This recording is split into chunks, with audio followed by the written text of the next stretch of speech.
Hello everyone, I am Ravina. Welcome to all of you. So today let's start question 6. This question says that find the length of the side of a square whose area is 441 metre square. आपको square का area दिया गया है और आपको उसकी length find out करनी है.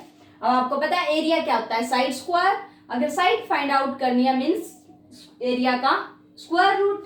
ओके, सो नाउ एरिया हम सीधा लिख देंगे. एरिया ऑफ, जैसे हमने पिछले क्वेश्चन में किया था, आप साइड को लेट करके भी, लेट साइड भी एक्स, उससे भी फाइंड आउट कर सकते हो. ये तो आपको सीधा भी पता है. Area of square is 41 metre square. Side of square is square root of area होती है, मीन्स स्क्वायर रूट ऑफ 441. आप डिवीजन मेथड से भी फाइंड आउट कर सकते हो, किसी भी मेथड से फाइंड आउट कर सकते हो. अभी फिलहाल तो आपको लॉन्ग डिवीजन आसान लगती है. 2 2 4 and then 0 which is 41. Now double this number.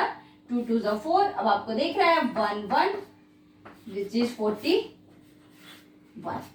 So side is 21 metre. क्योंकि मीटर स्क्वायर था, जब आपने इसका रूट किया तो क्या बच गया, मीटर बच गया. क्योंकि मीटर मीटर मल्टीप्लाई होने के बाद ही तो मीटर स्क्वायर बना था. स्क्वायर रूट करेंगे means 21 metre. Okay, so now come to our next question. In seventh question, in a right angle triangle ABC, angle B is equal to 90 degree, and if AB is equal to 6 centimeter, BC is equal to 8 centimeter, find AC. First we draw triangle. आपको पता है right angle triangle है और A और B पे right angle है, means यहाँ आपका B है 90 डिग्री. B पे आपका 90 डिग्री का बना रहा है, तो ऐसे या फिगर सी या A और C को आप एक्सचेंज कर सकते हो. कहीं से भी A B C ऐसे भी कर सकते हो और B A ऐसे भी कर सकते हो आप. सो now AB is 6 centimeter, this side is 6 centimeter. BC, this side is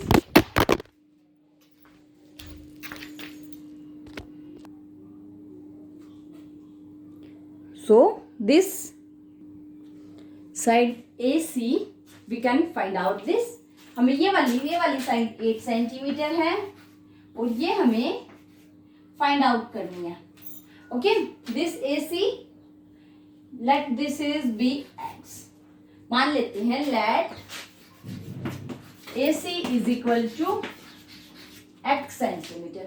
हमने मान लिया कि AC हमारी एक्स सेंटीमीटर है. अब आपको पता है पाइथागोरस थ्योरम क्या होती है. बाय पाइथागोरियन ट्रिपलेट पढ़ा था ना, वो पाइथागोरस थ्योरम ही थी कि हम क्या करते हैं, जो बड़ी वाली साइड होती है सबसे बड़ी हाइपोटेनस, उसका स्क्वायर इक्वल होता है इन दोनों के स्क्वायर के सम के. So by Pythagoras theorem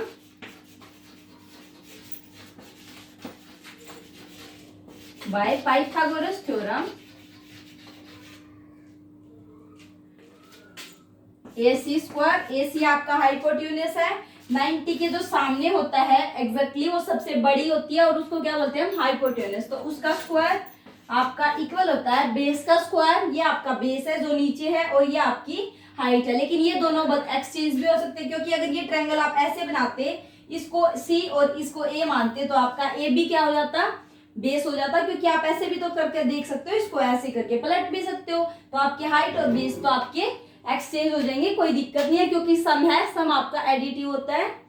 so BC square plus AB square, AB square.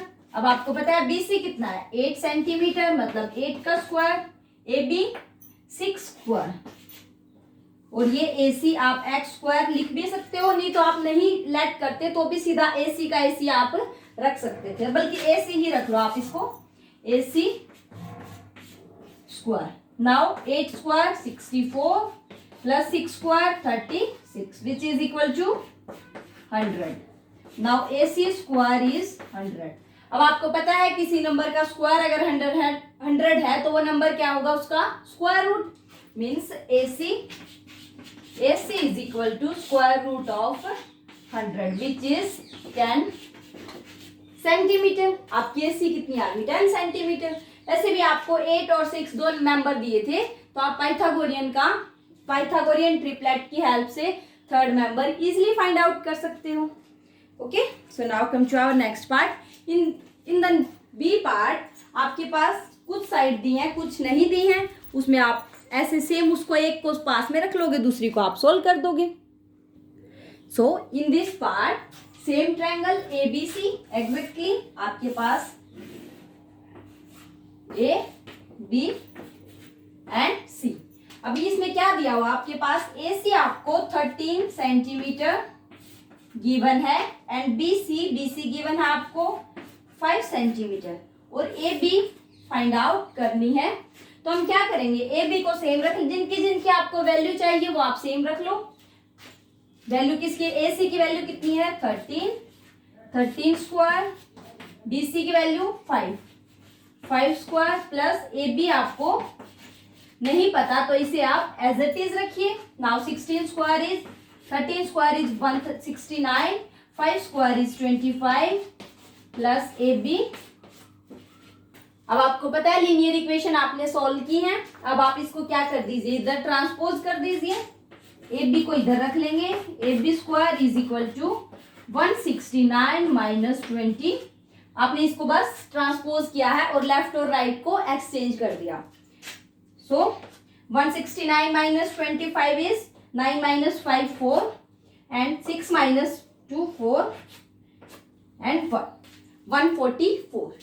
Now you know very well about AB square. अगर आपकी 144 है तो AB क्या होगी, square root of 144। So now AB is equal to square root of 144 which is equal to 12 centimetre. आप निकालोगे, मेरे को तो याद है कि 12 का स्क्वायर 144 है, लेकिन आप फाइंड आउट कर लोगे 144 किसका स्क्वायर रूट है, कैसे, बाय लॉग डिवीजन मेथड और by prime factorisation method. This is your choice. Okay, same आपको ऐसे ही कोई भी साइड दी हो, अगर BC नहीं दी होती तो हम क्या करते, BC की जगह एज इट इज रख लेते, AB का स्क्वायर को इधर ट्रांसपोज कर देते और बाद में स्क्वायर रूट कर देते। Okay, so now come to our next question. Now question 8 says that a gardener has 1000 plants. He wants to plant these in such a way that number of rows and the number of columns remain same. एक gardener है, उसके पास 1000 plants हैं और उसको वो इस तरह से लगाने हैं कि आपकी जो नंबर ऑफ रोज हैं या आपकी जैसे ये वाली आपकी नंबर ऑफ रोज है 3, लेकिन 2 आपकी नंबर ऑफ कॉलम्स है। ऐसा ना हो, बल्कि 3 रो है तो आपकी 3 ही क्या हो, कॉलम हो। ओके, उसको ऐसे लगाने हैं, एक मतलब स्क्वायर फॉर्म करना है। स्क्वायर की होती है ना, ये वाली, ये भी 3 है, ये भी 3 है, ये तो ऑलरेडी 3 है, मतलब स्क्वायर की फॉर्म में जिसमें की नंबर ऑफ रोज और कॉलम सेम हो। And find the minimum number of plants he needs more for this. मतलब 1000 तो उसके पास पहले से हैं, आप ये बताइए कि उसको कम से कम कितने प्लांट्स और चाहिए कि वो ऐसे इस तरीके से आपके लगा सके। मतलब सेम आपको वही जो पीछे हमने किया था कि हमें क्या नंबर हम ऐड करें, कौन सा नंबर हम ऐड करें कि इसके सबसे पास वाला स्क्वायर नंबर आ जाए। मतलब आपको वो मिनिमम नंबर फाइंड आउट करना है जो इसमें ऐड करें और आपका स्क्वायर आ जाए। So now let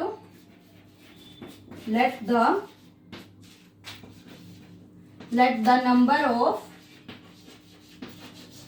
rows and columns are x। मान लिया आपके पास x नंबर ऑफ रोज हैं और x ये आपके पास नंबर ऑफ कॉलम्स हैं। Okay, so now total plants. अब आपको क्या चाहिए, ये जो टोटल ये आया है इसका आपके पास x नंबर ऑफ रोज और x नंबर ऑफ प्लांट्स हैं, लेकिन जो हमें चाहिए वो क्या है, x स्क्वायर है ना, क्योंकि जितने नंबर ऑफ रोज और जितने नंबर ऑफ कॉलम्स होंगे उनको अगर मल्टीप्लाई करेंगे तो उसी से तो टोटल प्लांट्स आएंगे। तो x स्क्वायर हमें फाइंड आउट करना है। x स्क्वायर हमारे पास होगा, कौन सा नंबर होगा, जो 100 के पास वाला स्क्वायर नंबर होगा। So now we find out the square root of 1000. आप क्या करोगे, हम 1000 का स्क्वायर रूट फाइंड आउट करेंगे.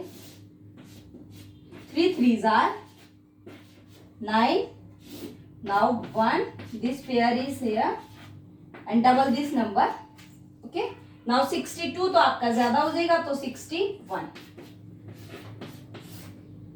9 minus 10 minus 1 9 and 9 minus 6 3. लेकिन इससे आपको क्या लेना देना है. अब आप देखिए ये 1000 है, ये 31 नंबर ऑफ रोज और कॉलम हो सकती थी अगर यहाँ 0 रिमाइंडर आ जाता तो, लेकिन 0 रिमाइंडर नहीं आया. आपको क्या चाहिए 32 आपका नेक्स्ट नंबर ऐसा होगा क्योंकि 31 आपके पास रो कॉलम होंगी तो आपके प्लांट्स क्या रहेंगे, ज्यादा रह जाएंगे. लेकिन आपको तो ज्यादा प्लांट्स चाहिए हैं तो इसका मतलब आपको 32 का स्क्वायर चाहिए है.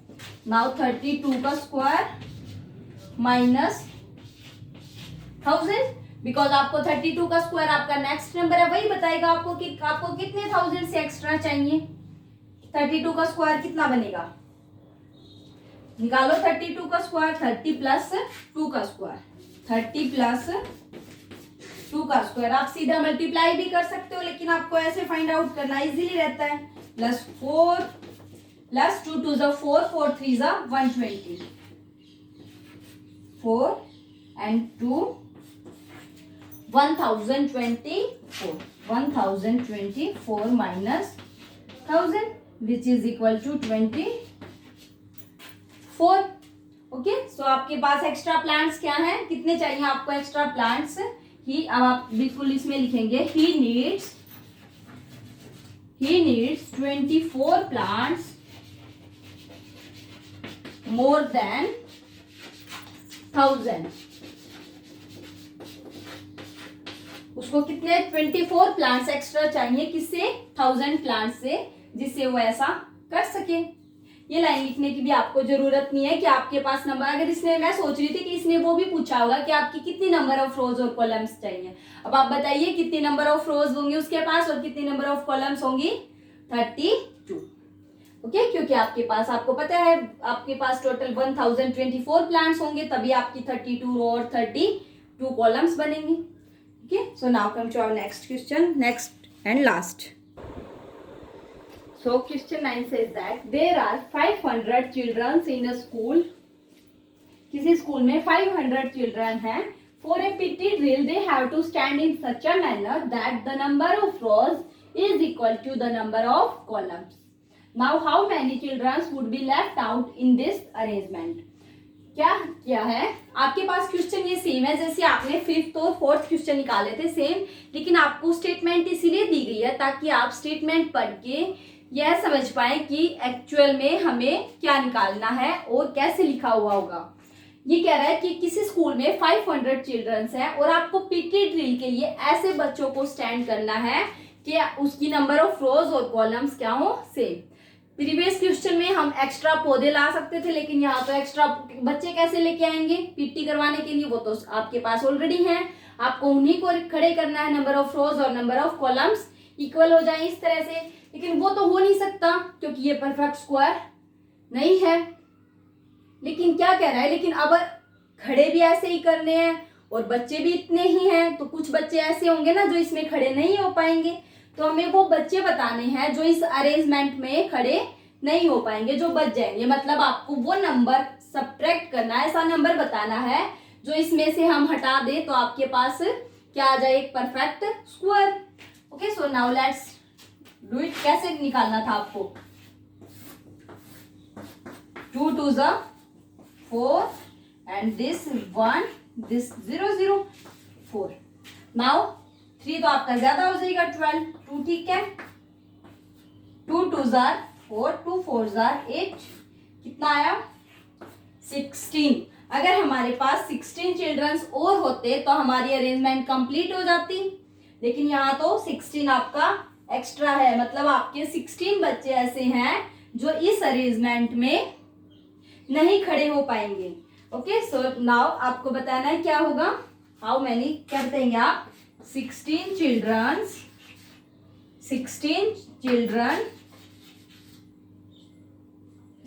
children are left in this arrangement.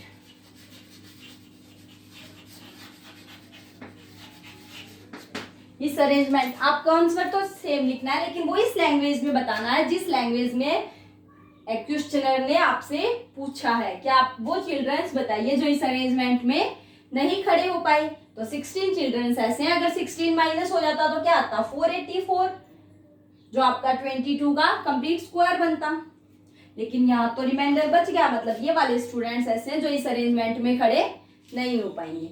Okay, so now this chapter is over.